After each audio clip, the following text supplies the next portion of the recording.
베드로를 구출한 시점을 본문에 보면 그 전날 밤이라고 얘기를 하고 있습니다. 그런데 이게 유대식 날짜로 계산으로 해보면 그날 밤이에요. 전날 밤이 아니라, 자, 어떻게 보면 절체절명의 순간에 베드로를 극적으로 이제 구출해 주는데, 우리가 살아가다 보면 어떤 문제가 있을 때 그 문제를 여유 있게 한 일주일 아니면 최소한 2-3일 전에는 그게 결과가 나면 우리가 편안하게 뭐 일을 할 수 있습니다. 그런데 당장 어떤 문제가 해결되어지지 않은 상황에서 그 문제를 만난다고 하면 대부분 되게 힘들고 스트레스를 되게 많이 받을 거라고 생각합니다. 우리가 왜 작은 시험이나 어려운 가운데 좌절하고 힘들어하냐고 하면, 왜 포기를 하냐고 하면, 하나님이 그 일을 해결해 주심을 전적으로 믿지 못하기 때문이에요. 하나님 우리 가운데 많은 사인을 주시지만 그 사인이 내가 원하는 사인이 아닐 때는 하나님의 사인이라고 우리가 받아들이지 않는 경우가 너무 많다는 겁니다. 우리 다니엘서를 보면 사드락과 메삭과 아벳느고가 있죠. 이 세 명의 친구들이 왕에게 절을 해야 되는데 왕에게 절을 하지 않습니다. 왜요? 그들은 하나님에게만 절을 하니까. 자, 그래서 평소보다 7배나 뜨거운 풀무불에 그 세 명의 친구들을 군인들이 시켜가지고 왕이 불구덩이에 집어넣게 합니다. 근데 어떤 일이 일어나냐? 그 세 명의 불구덩이로 데리고 가는 그 군인들은 불이 너무 뜨거워가지고 다 죽어요. 반면에 이 세 명의 친구 사드락과 메삭과 아벳느고는 불 속에서 유유자적이 걸어 다니는 거예요. 근데 자세히 보니까 3명이 아니라 4명입니다. 뭘까요? 하나님은 절대 하나님을 끝까지 신뢰하고 믿는 사람들을 내버려 두지 않는다는 것들을 우리가 잘 알 수 있죠. 다니엘도 마찬가지입니다. 다니엘은 꼭 정한 시간에 계속 기도하는 습관이 있습니다. 근데 다니엘을 신뢰했던 신하들이 왕 외에 다른 신에게 절을 하면 사자굴에 던져버리자는 신령을 믿죠. 근데 어떻습니까? 다니엘은 이 모든 상황을 알면도 불구하고 자기가 정한 시간에 하루에 3번씩 기도를 합니다. 그래서 결국에는 왕이, 성경을 보다 보면 왕이 다니엘을 되게 사랑하는 것처럼 느껴져요. 그래서 어떻게 하면 다니엘을 구해줄까 막 하는데 자기가 도장을 찍었기 때문에 다니엘을 사자굴에 던져 넣습니다. 근데 어떻습니까? 천사가 사자의 입을 딱 봉인해요. 그래서 하나님이 다니엘을 지켜주시는 것들을 다니엘을 통해서 잘 알 수 있죠. 아브라함도 마찬가지예요. 하나님이 100세 때 낳은 이삭이 하나님보다 더 사랑하는 것 같아서 하나님이 아브라함에게 내 아들 독자 이삭을 번제에 불에 태워서 제사로 드리라고 얘기를 합니다. 그때 아브라함은 사라와 의논하지 않습니다. 자기 아들을 죽이려고 하는 칼을 들고 내리치는 그 순간에 천사가 아브라함아 아브라함아 멈추게 만드는 거예요. 예를 들어서 아이를 제물로 삼아서 제사 드리러 가는 그 길에 아니야 너의 마음을 알았어 라고 하면 부담이 없을 건데, 칼로 내리치는 그 순간까지도 하나님은 기다리고 있다는 거예요. 끝까지 내 말을 믿느냐 안 믿느냐. 우리가 살아가면서 어떤 사인이 있으면 너무너무 좋아요. 근데 하나님의 그 사인이 내가 끝까지 기다리는데 내가 원하는 타이밍이 아니라 하나님이 원하는 그 타이밍이 되어져서야 하나님이 역사하신다는 겁니다. 자, 우리가 열방교회가 이전하게 되어진 이유도 마찬가지입니다. 공간에 비해서 사람이 많아서 산소가 부족해가지고 제가 옮겨야 되겠다 생각을 했는데 그 당시에 아무도 없는 상황이었고 돈도 없고 아무것도 사람도 많이 없었기 때문에 좀 더 한편으로 버텨야지 하는데, 그 부동산 건물주 할아버지, 부동산 할아버지인데 그 할아버지가 술을 드시면 막 폭언을 하는 거예요. 욕을 하고. 그리고 조울증이 있어요. 그래서 그 동네에 보면 싸움닭이라는 닉네임이 있어요. 그 할아버지가. 그래서 웬만하면 그 할아버지 술 취하면 사람들이 어떤 소리를 해도 그냥 쌩 까는 거예요. 싸우기 싫으니까. 자, 그런데 교회는 그 당시에 아이들이 많고 그때도 영어 교습소가 교회에서 잠시 수업을 할 때였어요. 그러니까 아이들이 들락날락거리는 거에 대해서 할아버지가 자꾸 화내고 물 뿌리고 그러니까 기억 안 나시죠? 그러니까 교회 입장에서는 뭡니까? 교회는 사람이 와야 되는데 사람 오는 것들, 애들 오는 것들 시끄럽다고 해서 자꾸 이렇게 소리 지르고 하면 애들이 무섭다는 얘기를 너무 많이 들은 거예요. 그래서 제가 안 되겠다, 이제 옮겨야 되겠다라고 생각하고 제가 뺀다라고 하니까 그 2년 동안에 월세를 다 내면 빼준다라는 거예요. 그래서 어떻게 했냐? 하루 종일 차를 들었어요. 볼륨 맥스로 해서. 싸우면 안 되니까 소리를 최대한 볼륨 올려가지고 저도 이제 들으면서 되게 시끄럽죠. 왜냐면 좁은 공간에 일단은 내가 할 수 있는, 그래서 한 일주일을 내리 트니까 아침부터 저녁까지 그게 오는 많은 사람들이, 할머니 할아버지들이 빼주라고 시끄러워 죽겠다고 사람이 안 오기 시작한 거야. 그때 일주일 뒤에 할아버지가 그럼 사람을 구해서 나가라 이렇게 된 거예요. 그래서 그때부터 소리를 껐어요. 이제 계약됐으니까. 그리고 나서 교회를 알아본데 이 동네에 교회가 할 만한 데가 없는 거예요. 때마침 이 교회가 있는 거예요. 일단은 계약부터 하고 나서 이제 이곳을 빼야 되는데 안 빠지는 거예요. 그러니까 저는 속이 타는 거예요. 왜냐면 이게 못 빼면 월세를 양쪽으로 줘야 되니까.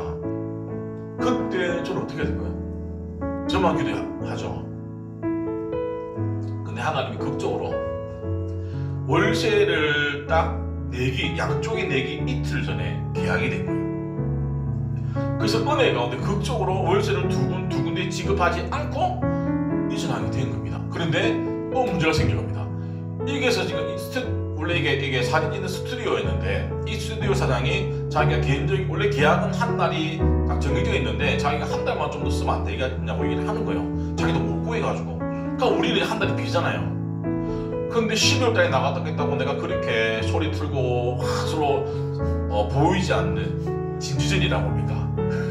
그 전에 펼쳤는데 만약 할아버지가 나가라 하면 한 달이 비는 거예요. 그래서 그때도 때마침 열방가 영어도 같이 옮겼거든요. 그래서 그때 교회 짐을 어디에 옮겨놔야 되지, 창고에 옮겨놔야 되나 아니면 열방학원에 그 찜막 하나 되나 매 고민을 다 했는데 희한하게 교회 계약했던 그 사람이 이 사람도 한 달 뒤에 오겠다라는 거예요. 그러니까 원래 계획했던 것도 한 달 들려지면서 양쪽이 들려되면서 교회는 공백 없이 옮기게 되어지는 겁니다. 자, 그걸 보면서 하나님은 내가 원하는, 내가 안정적으로 한 달 전에 옛날 교회를 빼고 공사하는 그 시간 동안에 내가 스무스하게 옮겨가는 게 베스트라고 생각했지만 하나님은 그게 아니었다라는 거예요. 하나님은 하나님의 때에 하나님의 방법 가운데 일을 진행하신다는 것들을 우리가 말씀을 통해서 또 잘 알 수 있죠. 마찬가지입니다. 하나님의 타이밍과 우리의 타이밍이 다르다라는 거예요. 우리의 타이밍은 내가 원하는 내 계획에 맞게끔 하는 게 맞는데 하나님의 타이밍은 내 계획이 아니라 그분의 타이밍에 우리를 맞추기를 원하시다는 것들을 기억하셔야 됩니다. 자, 그러면 하나님의 타이밍, 왜 하나님은 하나님의 타이밍을 우리에게 가르치기 원하실까? 얼마나 우리가 하나님 그분을 의지하는가 보시기 위함이에요. 또 하나, 우리가 하나님을 의지하기 때문에 얼마만큼 믿을 수 있느냐 원하신다는 거예요. 또 하나, 하나님이 그 위기 가운데, 그 어려운 가운데 극적으로 구원해 주심으로 말미암아 하나님이 살아계심을 드러내기 위함이라는 것들을 기억하셔야 됩니다.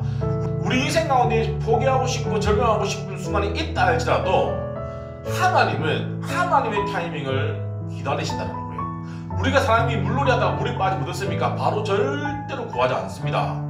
사람이 물에 빠지고 막 호지거릴 때는 아무리 연약한 사람도 괴력이 나온대요. 살기 위해서. 그랬을 때 물에 빠진 사람은 힘이 빠질 때까지 기다린다고 합니다. 마찬가지로 하나님도 우리를 구원하실 때 내 힘으로 할 수 있다, 내 능력으로 할 수 있다, 내 계획으로 이런 사람은 하나님이 내버린다는 거예요. 힘을 뺐을 때 하나님이 우리를 구원해 주시고 그때 하나님의 은혜였군요 라는 고백이 나올 수 있을 때 하나님은 그때 역사하신다는 것들을 기억하시기 바랍니다. 자, 우리가 기가 막힌 운동에 수능에 빠진다 할지라도 하나님이 끌어올려 주신다는 것들을 믿으시기 바랍니다. 자, 베드로는 그 다음날 되면 이제 사역을 나갑니다. 죽임이 당하는데 뭐 하고 있다? 깊은 잠에 빠지고 있다라는 거예요. 어떤 문제가 있으면 그 문제가 해결되지 않으면 잠을 잘 못 잡니다. 자, 베드로는 내일 죽을 상황이었지만 그렇게 깊은 잠에 잘 수 있었던 이유는 하나입니다. 하나님이 나를 지켜주심을 믿었기 때문이에요.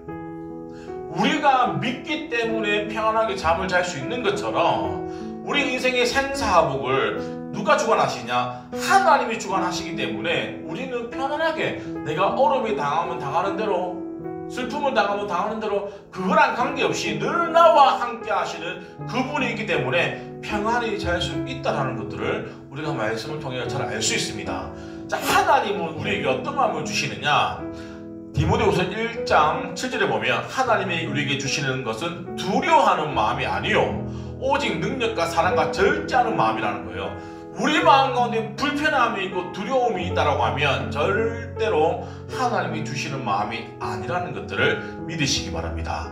이제 천사가 막 베드로를 차가지고 깨워가지고 이제 딱 데리고 나옵니다. 근데 신기하게 베드로가 감옥에 있을 때 군인들과 함께 족쇄가 차여져 있었어요. 못 도망가게 한 자씩. 근데 군인들을 깊은 잠에 빠지게 해가지고 족쇄가 풀려지는 가동도 간수들이 모르는 거예요.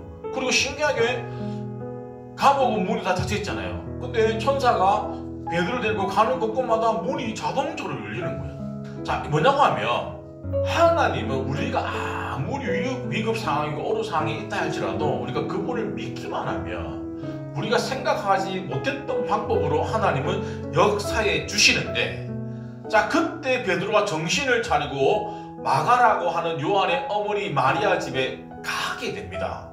가서 보니까 거기에는 많은 사람들이 베드로를 위해서 기도하고 있는 그 모습을 베드로가 보게 되어지죠.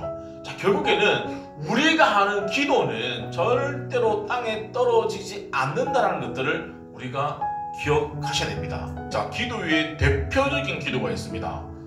사무엘의 어머니인 한나의 기도입니다. 우리는 기도하다가 내가 원하는 타이밍에 응답이 되어지지 않으면 이게 하나님의 뜻이 아닌갑다, 아니면 지레짐작으로 포기하는 경우가 너무 많습니다. 근데 뭡니까? 오래 기도하는 동안에 그 오래라는 시간은 우리가 물리적인 시간에 반드시 포함되어 있어요. 우리가 기도를 매일매일 하지만 응답이 그때그때마다 일어나는 경우도 있고 일어나지 않는 경우도 있죠. 근데 뭡니까? 응답받는 기도는 오래 기도하는 거예요. 그러니까 기도할 때 그냥 몇 번 해보고 안 되면 그만두는 기도가 아니라 응답이 되어질 때까지 오래 기도합니다. 자, 그 오래 기도하다 보니까 그 당시 제사장이었던 엘리가 뭐라고 하냐고 하면 한다 보고 술에 취한 줄 알았다라고 착각을 한 거예요. 그러니까 결국은 뭡니까? 평안히 가라. 이스라엘의 하나님이 너의 기도하여 구한 것을 허락하시기를 원한다라고 대신 얘기를 해주는 거예요. 마찬가지로 우리가 기도할 때에 그냥 얌전히 해도 기도됩니다. 그런데 진짜 내가 오랫동안에 간절히 기도하다 보면 사우팅을 할 수도 있고 내가 일어서서 기도할 수도 있고 내가 하나님께 기도함의 적극성을 드러내는 것도 필요하다라는 거예요. 그랬을 때 하나님은 우리의 기도를 뭡니까? 땅에 떨어지지 않고 그 기도에 응답해 주실 줄 믿으시기 바랍니다. 말씀 맺도록 하겠습니다. 성도는 위기 순간에 반드시 하나님의 역사하심을 믿고 끝까지 포기하지 않고 하나님께 의지하는 것이 필요합니다. 또 하나, 그 기도의 응답은 응답이 되어질 때까지 하셨을 때에 하나님의 응답해 주심을 믿으시기 바랍니다.